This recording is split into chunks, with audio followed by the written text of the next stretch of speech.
ভারপ্রাপ্ত চেয়ারম্যান তারেক রহমানের সহধর্মিণী ও খ্যাতিমান চিকিৎসক ডাক্তার জুবাইদা রহমানের ৫৩তম জন্মদিন উপলক্ষে বৃক্ষরোপণ কর্মসূচির আয়োজন করেছেন মহানগর বিএনপির যুগ্ম আহ্বায়ক আবুল কাউসার আশা।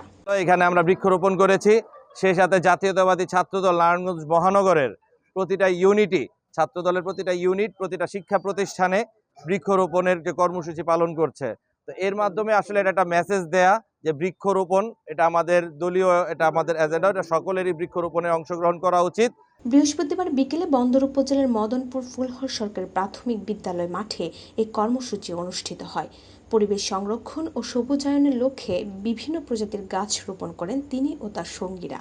পরে মদনপুর বাসস্ট্যান্ডে তারেক রহমান ঘোষিত ৩১ দফা বাস্তবায়নে জনসচেতনতামূলক লিফলেট বিতরণ করা হয়। দোকানদার, শ্রমজীবী সহ পথচারীদের মাঝে এসব লিফলেট তুলে দেন আবুল কাউসার আশা। এ সময় তিনি বলেন, বাংলাদেশ জাতীয়তাবাদী দল সবসময় পরিবেশ বান্ধব কর্মসূচিতে বিশ্বাসী। শহীদ প্রেসিডেন্ট জিয়াউর রহমান যেমন খাল খননের মতো বাস্তবধর্মী উদ্যোগ নিয়েছিলেন, আমরাও তার দেখানো পথে হেঁটে পরিবেশ রক্ষায় অবৈধ দখলে থাকা খালগুলো মুক্ত করতে কাজ করব। আমাদের শহীদ রাষ্ট্রপতি জিয়াউর রহমান সাহেব খাল খনন করেছিলেন, আমরাও যে অবৈধ খালগুলো আছে যেগুলো দখল হয়ে গেছে সেগুলো দখলমুক্ত করার জন্য আমরা কাজ করব।